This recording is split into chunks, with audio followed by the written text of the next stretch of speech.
Funding for this program is provided by. Additional funding provided by.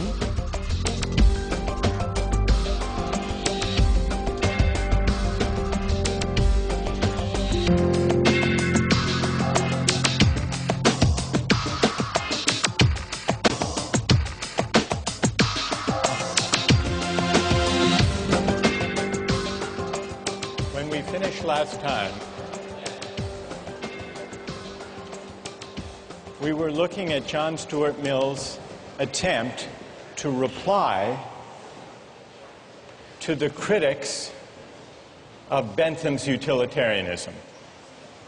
In his book, Utilitarianism, Mill tries to show that critics to the contrary, it is possible within the utilitarian framework to distinguish between higher and lower pleasures. It is possible to make qualitative distinctions of worth, and we tested that idea with the Simpsons and the Shakespeare excerpts. And the results of our experiment seem to call into question Mill's distinction, because a great many of you reported that you prefer the Simpsons, but that you still consider Shakespeare to be the higher or the worthier pleasure. That's the dilemma with which our experiment confronts Mill. What about Mill's attempt to account for the specially weighty character of individual rights and justice in Chapter 5 of Utilitarianism? He wants to say that individual rights are worthy of special respect. In fact, he goes so far as to say that justice is the most sacred part and the most incomparably binding part of morality. But the same challenge could be put to this part of Mill's defense. Why is justice the chief part and the most binding part of all morality? Well, he says because in the long run, if we do justice and if we respect rights, society as a whole will be better off in the long run. Well, what about that? What if we have a case where making an exception and violating individual rights actually will make people better off in the long run? Is it all right then to use people? And there's a further objection that could be raised against Mill's case for justice and rights. Suppose the utilitarian calculus in the long run works out as he says it will, such that respecting people's rights is a way of making everybody better off in the long run. Is that the right reason? Is that the only reason to respect people?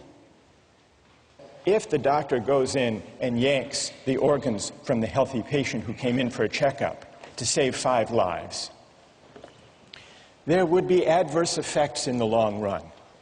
Eventually, people would learn about this and would stop going in for checkups. Is it the right reason? Is it the only reason that you as the doctor won't yank the organs out of the healthy patient? That you think, well, if I use him in this way, in the long run, more lives will be lost? Or is there another reason, having to do with intrinsic respect for the person as an individual? And if that reason matters, then it's not so clear that even Mill's utilitarianism can take account of it. Fully to examine these two worries or objections to Mill's defense, we need to push further. And we need to ask, in the case of higher or worthier pleasures, are there theories of the good life that can provide independent moral standards for the worth of pleasures? If so, what do they look like? That's one question. In the case of justice and rights, If we suspect that Mill is implicitly leaning on notions of human dignity or respect for a person that are not, strictly speaking, utilitarian, we need to look to see whether there are some stronger theories of rights that can explain the intuition, which even Mill shares, the intuition that the reason for respecting individuals and not using them goes beyond even utility in the long run. Today we turn to one of those strong theories of rights. Strong theories of rights say individuals matter not just as instruments to be used for a larger social purpose or for the sake of maximizing utility. Individuals are separate beings with separate lives worthy of respect. And so it's a mistake, according to strong theories of rights, it's a mistake to think about justice or law by just adding up preferences and values. The strong rights theory we turn to today is libertarianism. Libertarianism takes individual rights seriously. It's called libertarianism because it says the fundamental individual right is the right to liberty. Precisely because we are separate individual beings, we're not available to any use that the society might desire or devise. Precisely because we are individual, separate human beings, we have a fundamental right to liberty. And that means a right to choose freely, to live our lives as we please, provided we respect other people's rights to do the same. That's the fundamental idea. Robert Nozick, one of the libertarian philosophers we read for this course, puts it this way: individuals have rights. So strong and far-reaching are these rights that they raise the question of what, if anything, the state may do. So what does libertarianism say about the role of government or of the state? Well, there are three things that most modern states do that, on the libertarian theory of rights, are illegitimate, are unjust. One of them is paternalist legislation. That's passing laws that protect people from themselves. Seatbelt laws, for example, or motorcycle helmet laws. The libertarian says it may be a good thing if people wear seatbelts, but that should be up to them. And the state, the government, has no business coercing them, us, to wear seatbelts by law. It's coercion. So no paternalist legislation, number one. Number two, no morals legislation. Many laws try to promote the virtue of citizens or try to give expression to the moral values of the society as a whole. Libertarians say that's also a violation of the right to liberty. Take the example of, well, a classic example of legislation offered in the name of promoting morality, traditionally, have been laws that prevent sexual intimacy between gays and lesbians. The libertarian says, nobody else is harmed, nobody else's rights are violated, so the state should get out of the business entirely of trying to promote virtue or to enact morals legislation. And the third kind of law or policy that is ruled out on the libertarian philosophy is any taxation or other policy that serves the purpose of redistributing income or wealth from the rich to the poor. Redistribution is a kind, if you think about it, says the libertarian, is a kind of coercion. What it amounts to is theft by the state or by the majority, if we're talking about a democracy, from people who happen to do very well and earn a lot of money. Now, Nozick and other libertarians allow that there can be a minimal state that taxes people for the sake of what everybody needs, the national defense, police force, judicial system to enforce contracts and property rights, but that's it. Now, I want to get your reactions to this third feature of the libertarian view. I want to see who among you agree with that idea and who disagree and why. But just to make it concrete and to see what's at stake, consider the distribution of wealth in the United States. The United States is among the most inegalitarian societies as far as the distribution of wealth of all the advanced democracies. Now, is this just or unjust? Well, what does the libertarian say? The libertarian says, you can't know just from the facts I've just given you. You can't know whether that distribution is just or unjust. You can't know just by looking at a pattern or a distribution or a result whether it's just or unjust. You have to know how it came to be. You can't just look at the end state or the result. You have to look at two principles. The first he calls justice in acquisition, or in initial holdings. And what that means simply is, did people get the things they used to make their money fairly? So we need to know, was there justice in the initial holdings? Did they steal the land or the factory or the goods that enabled them to make all that money? If not, if they were entitled to whatever it was that enabled them to gather the wealth, the first principle is met.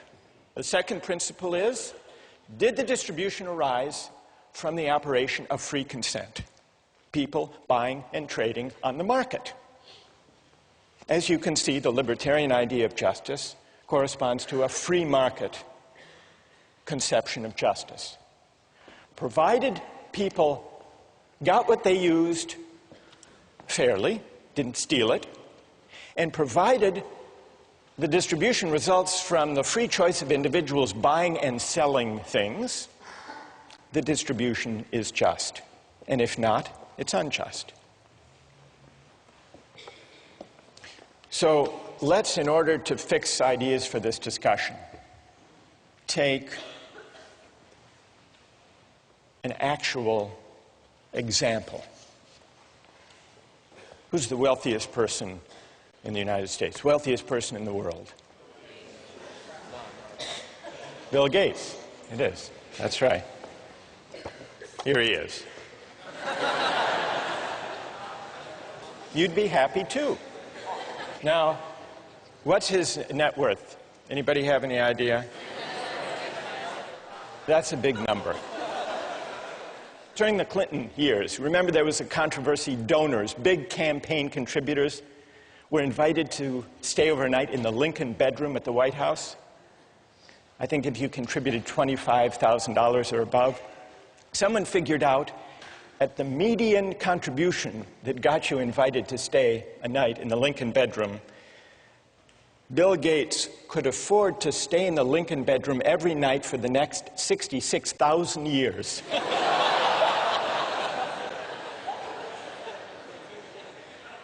Somebody else figured out, how much does he get paid on an hourly basis? And so they figured out, since he began Microsoft, suppose he worked, 14 hours per day. Reasonable guess. And you calculate this net wealth, It turns out that his rate of pay is over $150, not per hour, not per minute, $150, more than $150 per second. Which means that if on his way to the office, Gates noticed a $100 bill on the street, it wouldn't be worth his time to stop and pick it up. Now, most of you will say, someone that wealthy, surely we can tax them to meet the pressing needs of people who lack an education or lack enough to eat or lack decent housing. They need it more than he does.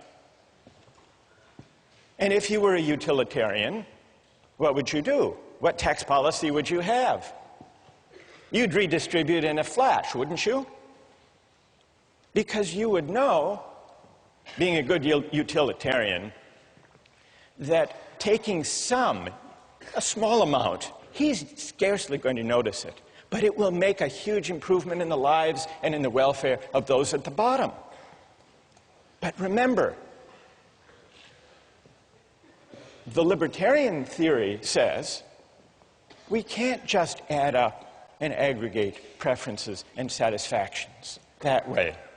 We have to respect persons, and if he earned that money fairly, without violating anybody else's rights, in accordance with the two principles of justice in acquisition and justice in transfer, then it would be wrong. It would be a form of coercion to take it away. Michael Jordan is not as wealthy as Bill Gates, but he did pretty well for himself. You want to see Michael Jordan? There he is. His income alone in 1 year was $31 million, and then he made another $47 million in endorsements for Nike and other companies. So his income was, in 1 year, $78 million. To require him to pay, let's say, a third of his earnings to the government to support good causes like food and health care and housing and education for the poor, that's coercion. That's unjust. That violates his rights. And that's why redistribution is wrong. Now, how many agree with that argument? Agree with the libertarian argument that redistribution for the sake of trying to help the poor is wrong? And how many disagree with that argument? All right, let's begin with those who disagree. What's wrong with the libertarian case against redistribution? Yes. I think these people like Michael Jordan have received, we're talking about working within a society, and they received a larger gift from the society, and they have a larger obligation in return to give that through redistribution. You know, you can say that Michael Jordan may work just as hard as someone who works, you know, doing laundry 12 hours, 14 hours a day, but he's receiving more. I don't think it's fair to say that, you know, it's all on his, you know, inherent, you know, hard work. All right. Let's hear from defenders of libertarianism. Why would it be wrong in principle to tax the rich to help the poor? Go ahead. My name's Joe, and I collect skateboards. I've since bought 100 skateboards. I live in a society of 100 people. I'm the only one with skateboards. Suddenly, everyone decides they want a skateboard. They come into my house, they take 99 of my skateboards.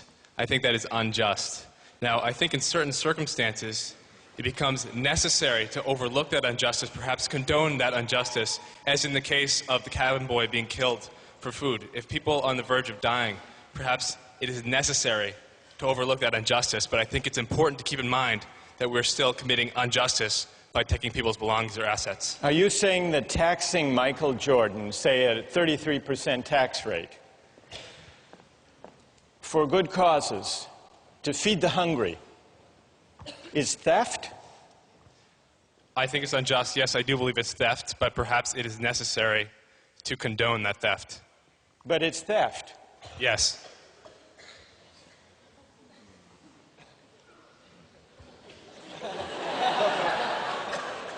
Why is it theft, Joe?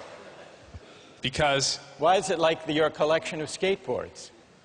it's theft because, at least in my opinion and by the libertarian opinion, he earned that money fairly, and it belongs to him. So to take it from him is by definition theft. All right, let's hear if there's... who wants to reply to Joe? Yes, go ahead. I don't think this is necessarily a case in which you have 99 skateboards and the government, or you have 100 skateboards and the government's taking 99 of them.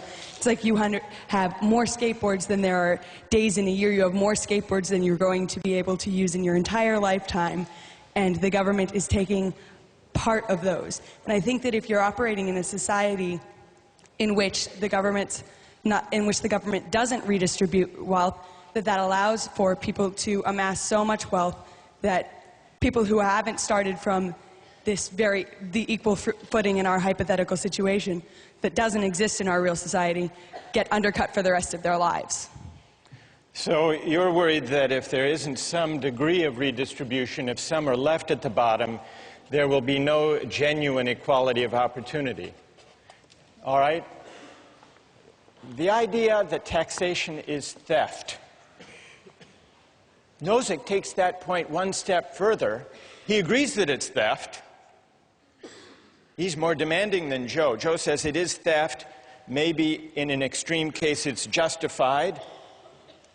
Maybe a parent is justified in stealing a loaf of bread to feed his or her hungry family. So Joe is what would you call yourself, a compassionate quasi-libertarian? Nozick says, if you think about it, taxation amounts to the taking of earnings. In other words, it means taking the fruits of my labor.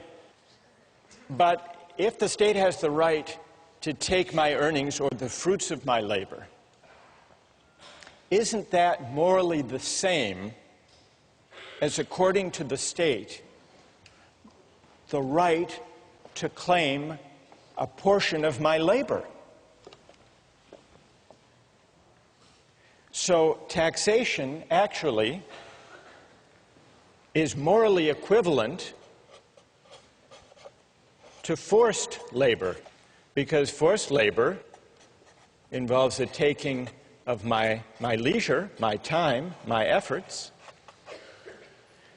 just as taxation takes the earnings that I make with my labor. And so for Nozick and for the libertarians, taxation for redistribution is theft, as Joe says, but not only theft, it's morally equivalent to laying claim to certain hours of a person's life and labor. So it's morally equivalent to forced labor. If the state has a right to claim the fruits of my labor, that implies that it really has an entitlement to my labor itself. And what is forced labor? Forced labor, Nozick points out, is what? Is slavery. Because if I don't have the right, the sole right, to my own labor, then that's really to say that the government or the political community is a part owner in me. And what does it mean for the state to be a part owner in me? If you think about it, it means that I'm a slave, that I don't own myself. So what this line of reasoning brings us to is the fundamental principle that underlies the libertarian case for rights. What is that principle? It's the idea that I own myself. It's the idea of self-possession. If you want to take rights seriously, if you don't want to just regard people as collections of preferences, the fundamental moral idea to which you will be led is the idea that we are the owners or the proprietors of our own person. And that's why utilitarianism goes wrong. And that's why it's wrong to yank the organs from that healthy patient. You're acting as if that patient belongs to you or to the community, but we belong to ourselves. And that's the same reason that it's wrong to make laws to protect us from ourselves, or to tell us how to live, to tell us what virtues we should be governed by. And that's also why it's wrong to tax the rich, to help the poor, even for good causes, even to help those who were displaced by the Hurricane Katrina. Ask them to give charity. But if you tax them, it's like forcing them to labor. Could you tell Michael Jordan he has to skip the next week's games and go down to help the people displaced by Hurricane Katrina? Morally, it's the same. So the stakes are very high. So far, we've heard some objections to the libertarian argument, but if you want to reject it, you have to break into this chain of reasoning, which goes, taking my earnings is like taking my labor, but taking my labor is making me a slave. And if you disagree with that, you must believe in the principle of self-possession. Those who disagree, gather your objections, and we'll begin with them next time.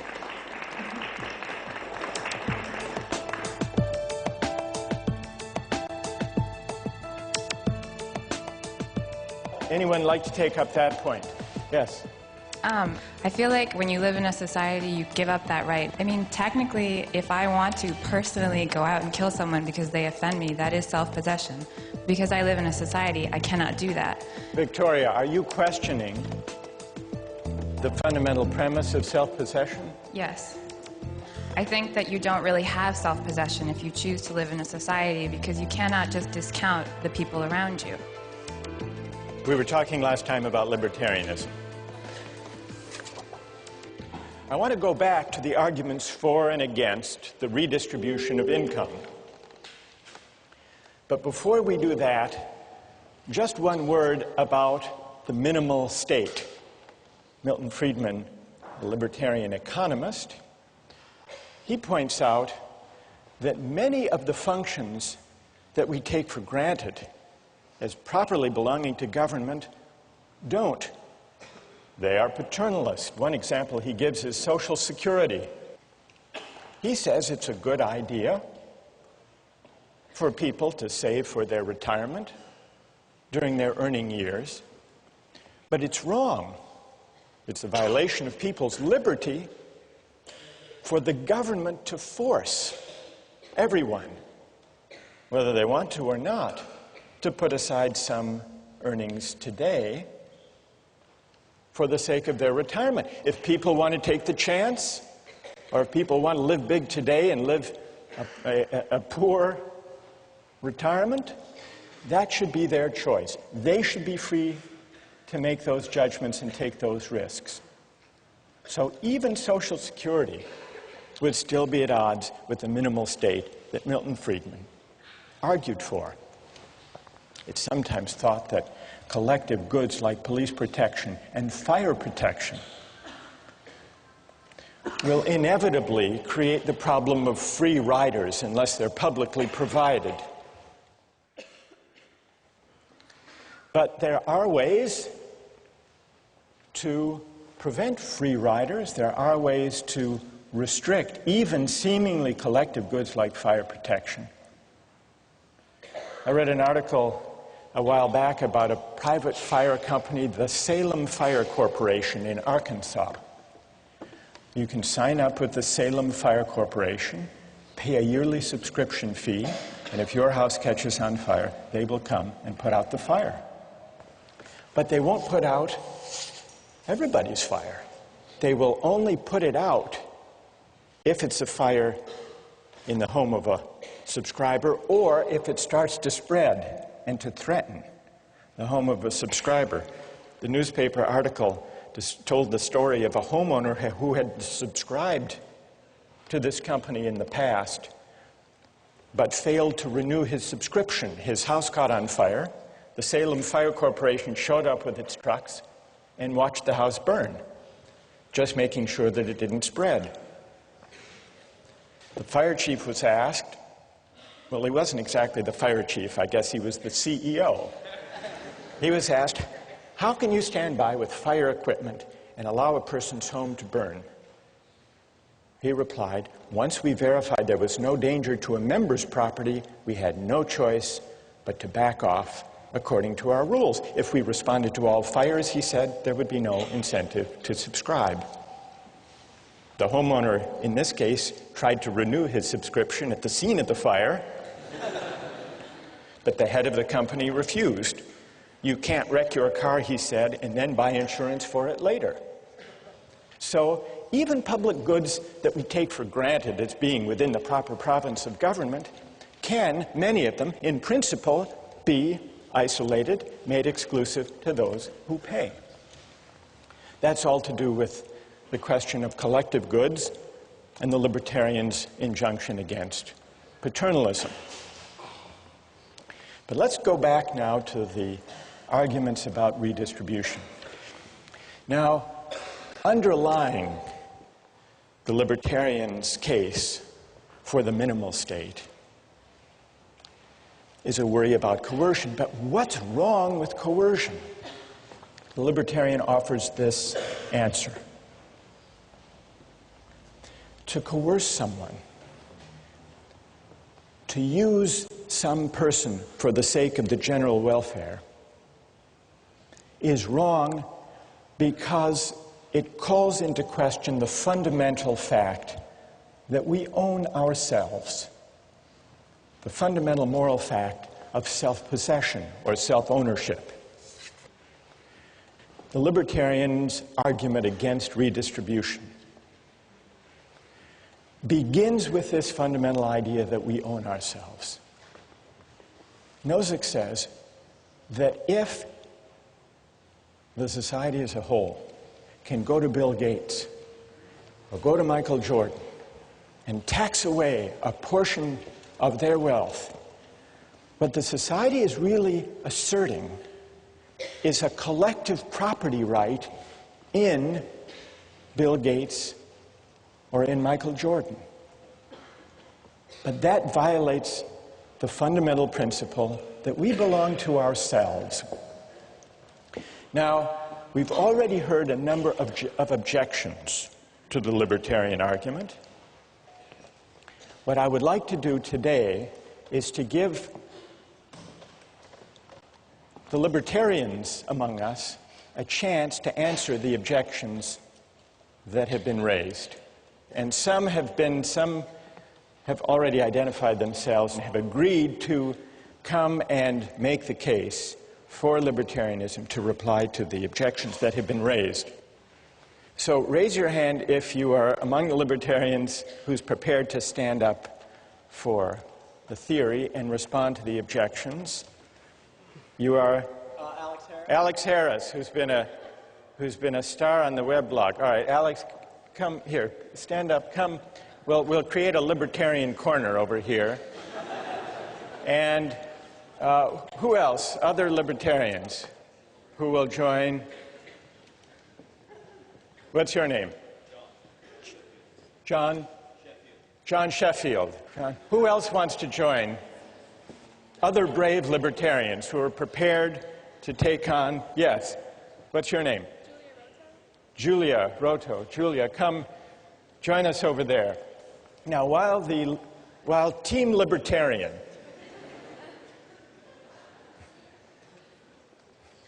Julia, John, Alex, While Team Libertarian is gathering over there, let me just summarize the main objections that I've heard in class and on the website.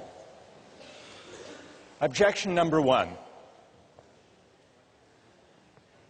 And here, I'll come down to, I want to talk to Team Libertarian over here. So, objection number one is that the poor need the money more. That's an obvious objection. A lot more than, than do Bill Gates and Michael Jordan. Objection number two. It's not really slavery to tax, because at least in a democratic society, it's not a slaveholder. It's Congress. It's a democratic... You're smiling, Alex, already. You're confident you can reply to all of these? So, taxation by consent of the governed is not coerced. Third, some people have said, don't the successful, like Gates, owe a debt to society for their success that they repay by paying taxes? Who wants to respond to the first one? The poor need the money more. All right. And you're? John. John. All right, John. What's the answer? Here, I'll hold it. All right. The poor need the money more. That's quite obvious. I could use the money. You know, I certainly wouldn't mind if Bill Gates gave me $1 million. I mean, I'd take 1,000. But at some point, you have to understand that the benefits of redistribution of wealth don't justify the initial violation of the property right. If you look at the argument, the poor need the money more, at no point in that argument do you contradict the fact that we've extrapolated from agreed upon principles that people own themselves. We've extrapolated that people have property rights. And so whether or not it would be a good thing or a nice thing, or even a necessary thing for the survival of some people, we don't see that that justifies the violation of the right that we've logically extrapolated. Good. Okay. And so that also, I mean, there still exists this institution of, like, individual philanthropy. Milton Friedman makes this argument. All right, so Bill Gates can give to charity if he wants to. Right. But it would still be wrong to coerce him. Exactly. To meet the needs of the poor. Exactly. Are the two of you happy with that reply? Anything to add? All right. Go ahead, Julie. I think, Julia, yes. Julia. I think I could also add, I guess I could add that there's a difference between needing something and deserving something. I mean, in an ideal society, everyone's needs will be met, but here we're arguing what do we deserve as a society. And, yeah. And the poor don't deserve the benefits that would flow from taxing Michael Jordan to help them. Based on what we've come up with here, I don't think you deserve something like that. All right, let me push you a little bit on that, Julia. The victims of Hurricane Katrina are in desperate need of help. Would you say that they don't deserve help that would come from the federal government through taxation? Okay, that's a difficult question. I think this is a case where they need help, not deserve it. But I think, again, if you hit a certain level of requirements to reach sustenance, you're going to need help. Like if you don't have food or a place to live, that's a case of need. So need is one thing, and desert is another. Exactly. All right. Who would like to reply?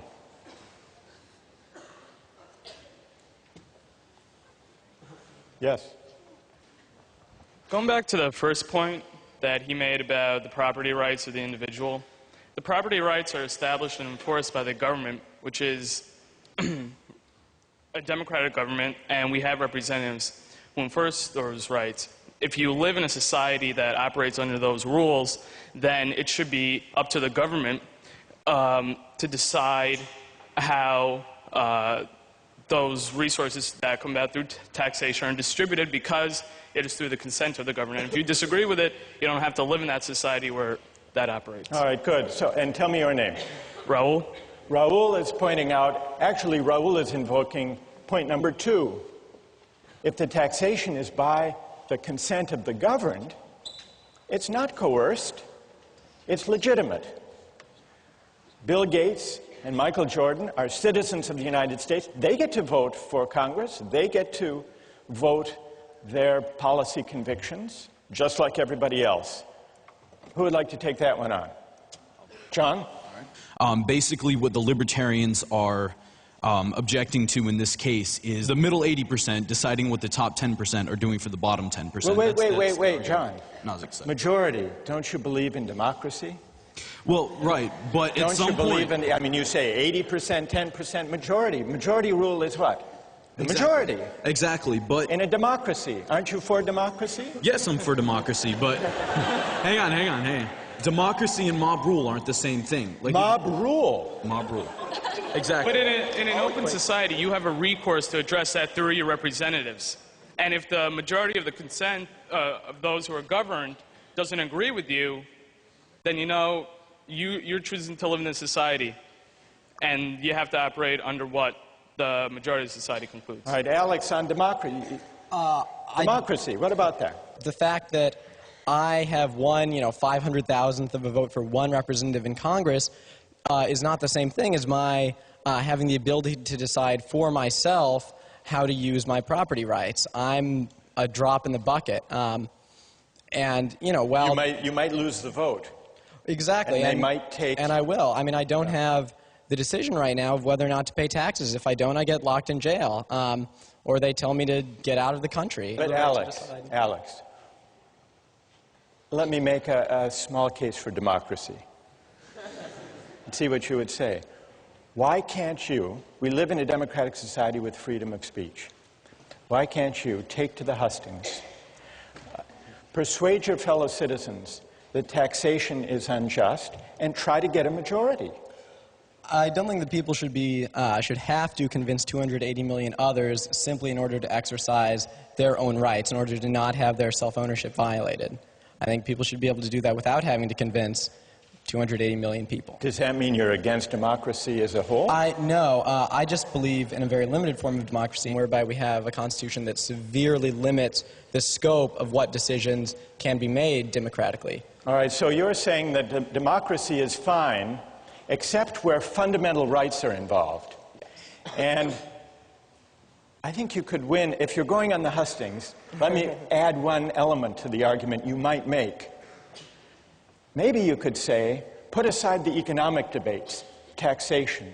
Suppose the individual right to religious liberty were at stake.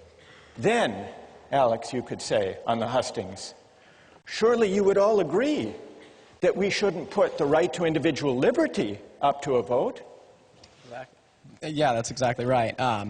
And that's why we have constitutional amendments and why we make it so hard to amend our Constitution. So you would say that the right to private property, the right of Michael Jordan to keep all the money he makes, at least to protect it from redistribution, is the same kind of right with the same kind of weight as the right to freedom of speech, the right to religious liberty, rights that should trump what the majority wants. Absolutely. The reason why we have a right to free speech is because we have a right to own ourselves, to exercise our voice in any way that we choose. All right. Good. All right. So there we... All right. Who would like to respond to that argument about democracy being... okay, up there. Stand up.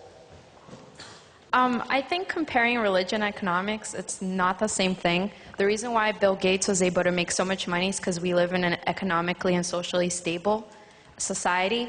And if the government didn't provide for the poorest 10%, as you say, through taxation, then we would need more money for police to prevent crime. And so either way, there would be more taxes taken away to provide what you guys call, the necessary things that the government provides. What's your name? Anna. Anna, let me ask you this. Why is the fundamental right to religious liberty different from the right Alex asserts as a fundamental right to private property and to keep what I earn? What's the difference between the two? Because you wouldn't have, you wouldn't be able to make money, you wouldn't be able to own property if there wasn't a socially, if society wasn't stable. And that's completely different from religion. That's something personal, something that you can practice on your own in your own home. Whereas, me practicing my religion is not going to affect the next person. But if I'm poor and I'm desperate, like I might commit a crime to feed my family, and that can affect others. Okay, good. Thank you. Would it be wrong for someone to steal a loaf of bread to feed his starving family? Is that wrong? I believe that it is. Let's take a quick poll of the three of you. You say yes, it is wrong. It John? violates property rights. It's wrong. Even to save a starving family? I mean, there are definitely other ways around that, and by justifying... No, hang on, before you laugh at me. That didn't work. Before justifying the act of stealing, you have to look at violating the right that we've already agreed exists, the right of self-possession and the possession of, your own things. We agree on property rights. All right, we agree it's stealing, yeah, so property rights is not the issue. All right, but... So why is it wrong to steal even to feed your starving family? Sort of the original argument that I made in the very first question you asked. The benefits of an action don't make the action just. What would you say, Julia? Is it all right to steal a loaf of bread to feed a starving family, or to steal a drug that your child needs to survive? I think I'm okay with that, honestly. Even from a libertarian standpoint, I think that, saying that you can just take money arbitrarily from people who have a lot to go to this pool of people who need it, but you have an individual who's acting on their own behalf to kind of save themselves. I think you said from the idea of like self-possession, they're also in charge of protecting themselves and keeping themselves alive. So therefore, even from a libertarian standpoint, that might be okay. All right, that's good. That's good. All right, what about number 3 up here? Isn't it the case that the successful, the wealthy, owe a debt? They didn't do that all by themselves. They had to cooperate with other people. That they owe a debt to society, and that's expressed in taxation. You want to take that on, Julie? Okay, this one, I believe that there is not a debt to society in the sense that how did these people become wealthy? They did something that society valued highly, something that society has already been providing for them. If anything, I think everything's canceled out. They provided a service to society, and society responded by somehow they got their wealth. So be concrete. In the case of Michael Jordan, to illustrate your point, there were people who helped him make the money, the teammates, the coach, people who taught him how to play. But you're saying they've all been paid for their services. Exactly. And society derived a lot of benefit and pleasure from watching Michael Jordan play. I think that's how he paid his debt to society. All right, good. Who would anyone like to take up that point? Yes. I think that there's a problem here with that we're assuming that a person has self-possession when they live in a society.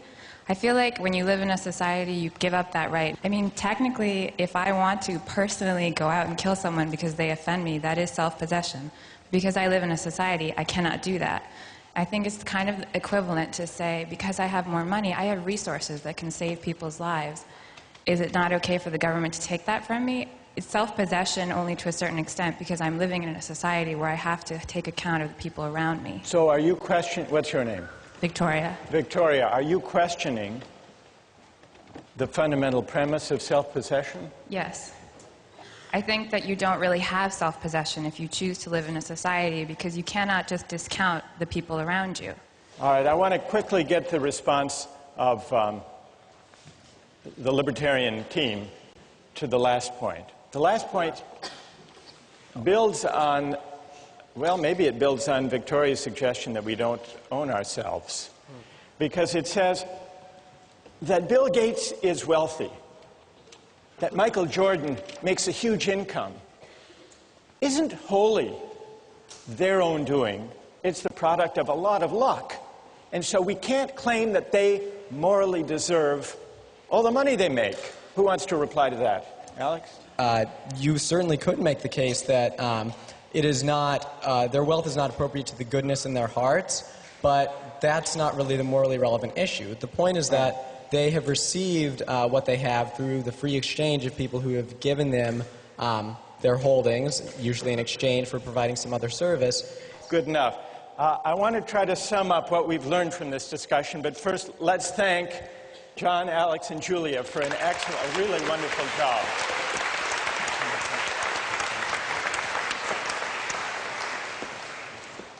Toward the end of the discussion just now, Victoria challenged the premise of this line of reasoning, this libertarian logic.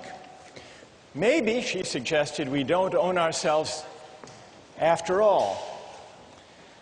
If you reject the libertarian case against redistribution, there would seem to be an incentive to break into the libertarian line of reasoning at the earliest, at the most modest level, which is why a lot of people disputed that taxation is morally equivalent to forced labor.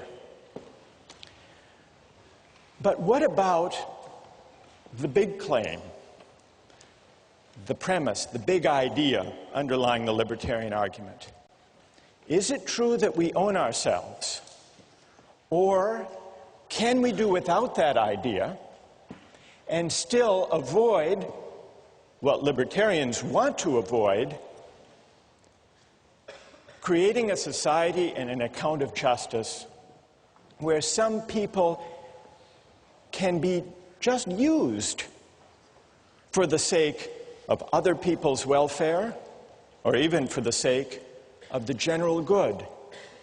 Libertarians combat the utilitarian idea of using people as means for the collective happiness by saying the way to put a stop to that utilitarian logic of using persons is to resort to the intuitively powerful idea that we are the proprietors of our own person. That's Alex and Julia and John and Robert Nozick. What are the consequences for a theory of justice and an account of rights of calling into question the idea of self-possession? Does it mean that we're back to utilitarianism and using people and aggregating preferences and pushing the fat man off the bridge? Nozick doesn't himself fully develop the idea of self-possession. He borrows it from an earlier philosopher, John Locke.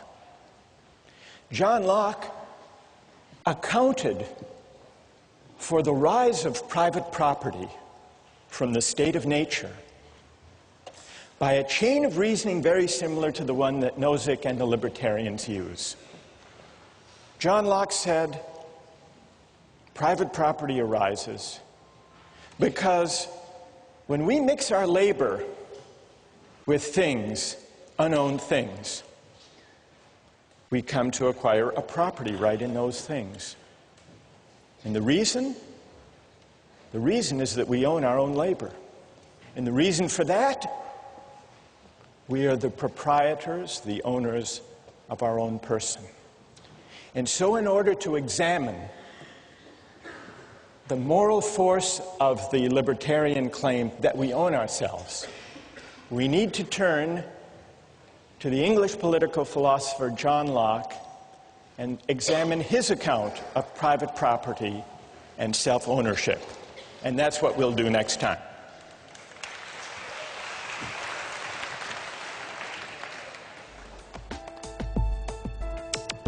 Don't miss the chance to interact online with other viewers of Justice.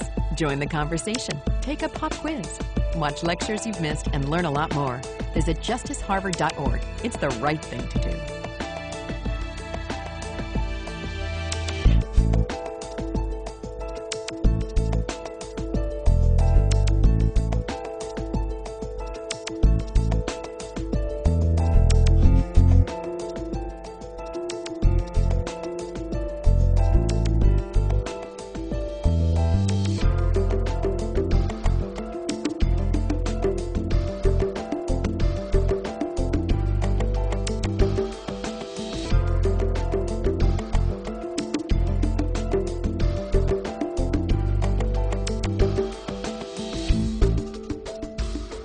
Funding for this program is provided by Additional funding provided by